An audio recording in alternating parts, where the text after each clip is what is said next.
Dans Excel Cubed, le choix du ou des éléments sélectionnés en page se fait à l'aide du sélecteur en double-cliquant sur le nom de l'élément ou de la dimension en page. Le choix des éléments en page peut bien sûr aussi se faire depuis le panneau latéral. Un clic droit sur le nom d'un élément ou d'une dimension en page permet l'ajout d'un segment qui offrira un filtrage rapide et simple directement sur la feuille Excel. Le segment est ajouté sous la forme d'une liste hiérarchique qui donne par défaut accès à l'ensemble des éléments disponibles dans la dimension. Un clic droit sur le segment permet de modifier son paramétrage. Outre la liste hiérarchique proposée par défaut, d'autres types de segments peuvent être utilisés.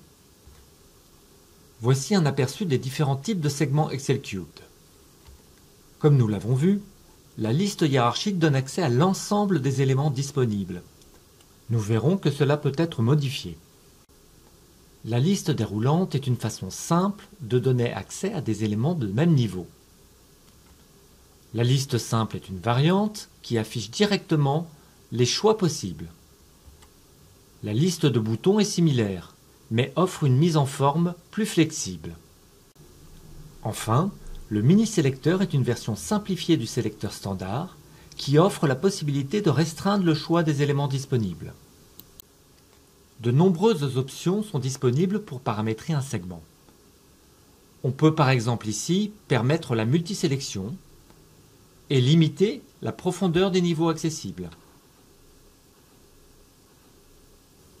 L'ajout d'un segment depuis le menu contextuel du clic droit est facile et rapide.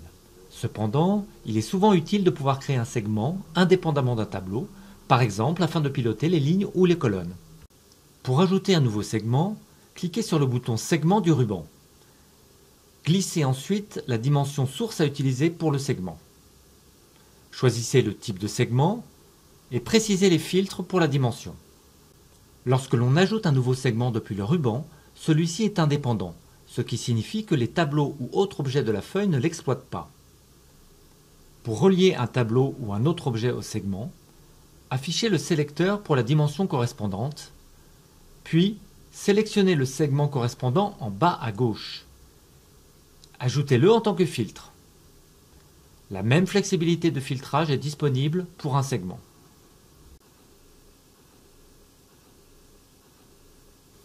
Selon le type de segment utilisé, le libre agencement d'un segment peut être important.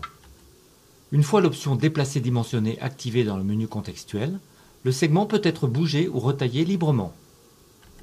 De plus, un bouton dédié permet de facilement positionner le segment en se basant sur des cellules Excel. Parmi les nombreuses options disponibles pour un segment, la capacité de récupérer le libellé ou la clé du ou des éléments sélectionnés pour le segment dans une plage de cellules Excel offre de nombreuses possibilités. Comme vous pourrez le voir dans une prochaine vidéo, il est par exemple possible de récupérer ces valeurs afin de piloter d'autres tableaux ou objets Excel Cubed.